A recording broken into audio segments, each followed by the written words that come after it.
इंतहाई काबिल एहतराम मरकज़ी ज़िम्मेदारान, इंतहाई काबिल एहतराम डिस्ट्रिक्ट वेस्ट 63 टाउन के कन्वीनर और डिप्टी कन्वीनर और डिस्ट्रिक्ट के ज़िम्मेदारान, बुज़ुर्गों, नौजवान साथियों, अस्सलाम वालेकुम वरहमतुल्लाहि वबरकातुहू।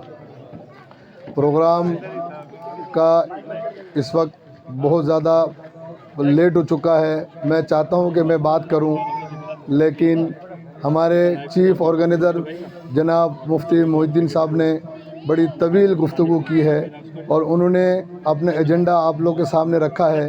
इसके बाद जनाब सेक्रेटरी साहब ने बहुत ज़बरदस्त अंदाज में आप लोगों को अपना मौक़िफ़ समझाया है। इसके बाद हमारे सीनियर नायब सदर ने आप लोगों को आज का योम तासीस के हवाले से एक भरपूर समझाने की आप लोगों को कोशिश की है।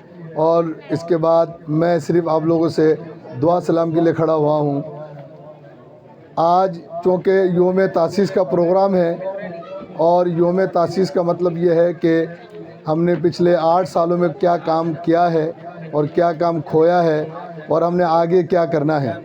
8 सालों के अंदर पाक मुस्लिम इलाज दीवान ने बंगाली कम्युनिटी को क्या दिया है और क्या नहीं दिया है, इस हवाले से योम तासीस किया जाता है कि जो गलतियां माजी में हुआ है उसको भुलाकर आगे किस तरीके से बेहतर अंदाज में, किस तरीके से बेहतर तरीके से हम अपना पार्टी को मुनज़्ज़म तरीके से आगे बढ़ा सकें और अपने लोगों को मसाइल हल कर सकें। आज इस वक्त मैं 63 टाउन पे मौजूद हूँ।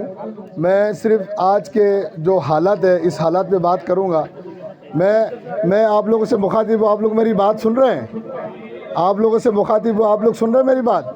देखिए, बात सुने। पिछले 2 घंटे से हम लोग यहाँ मौजूद है। आप बताएं, यहाँ बिजली है, लाइट है? यहाँ पे लाइट क्यों नहीं है? सवाल है।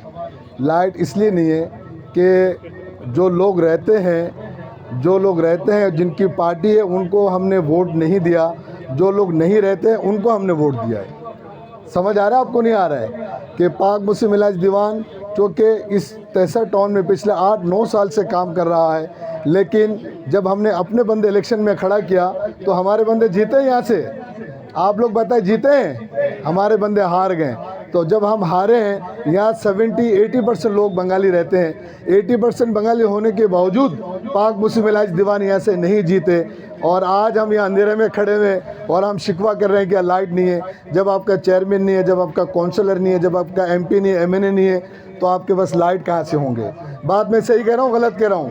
तो लाइट होने के लिए क्या करना चाहिए? चेयरमैन किसका होना चाहिए? बोले, किसका चेयरमैन होना चाहिए? अगर यहाँ आप चाहते हैं कि लाइट हो, बिजली हो, पानी हो, तो चेयरमैन किसका होना चाहिए? पाक मुस्लिम इलाज दीवान का चेयरमैन होना चाहिए। काउंसलर हमारा होना चाहिए, MPs हमारे होने चाहिए, MNA हमारे होने चाहिए। होने चाहिए, नहीं होने चाहिए? तो इसके लिए हम क्या करेंगे? जब इलेक्शन का टाइम होगा तो हम वोट किसको देंगे? जमात इस्लामी को, PTI को, नून लीग को, MQM को?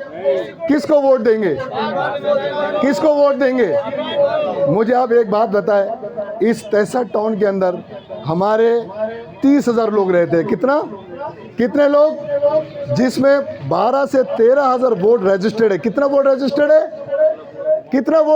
है?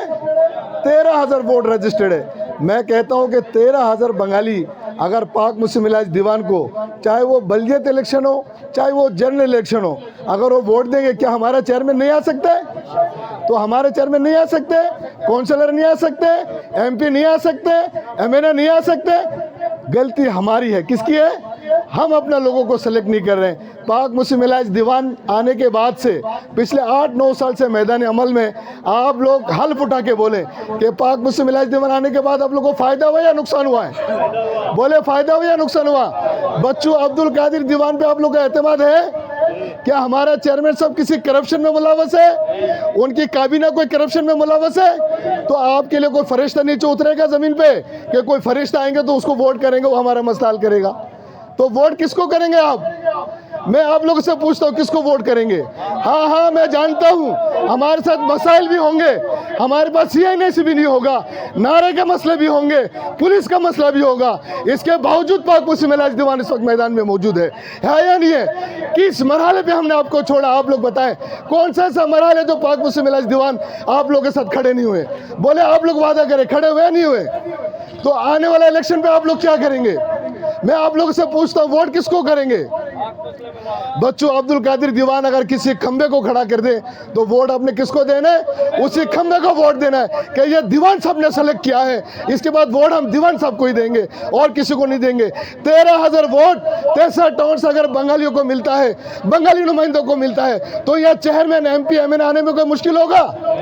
तो आने वाले वक्त पे आप चाहते हैं कि बिजली हो, आप चाहते हैं बिजली हो, आप चाहते हैं कि गैस हो, आप चाहते हैं कि पानी हो, आप चाहते हैं कि आपका NIC बने, आप चाहते हैं कि नारा के केस खत्म हो, तो आपको पाक मुस्लिम इलाज दीवान को वोट देना पड़ेगा।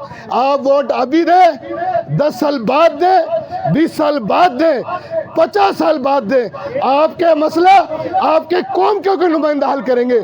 इसके अलावा आपका मसला हल होने वाला नहीं है। बाकी ये जितना बरसाती मेंढक आते हैं, चाहे वो जमात इस्लामी की शक्ल में हो, चाहे पीपल पार्टी की शक्ल में हो, चाहे नून लीग की शक्ल में हो, चाहे MKM की शक्ल में हो, वो सिर्फ और सिर्फ आपको धोखा देते हैं, आपको वोट, आपके मसले हल नहीं करते हैं। ये पाक मुस्लिम इलाज दीवान बहुत बंगालियों की पार्टी है जो आपका मसलों को लेकर मैदान अमल पे है या नहीं है? वो आखिरी दवाना अनिल हम्दुलिल्लाह रब्बिल आलमीन।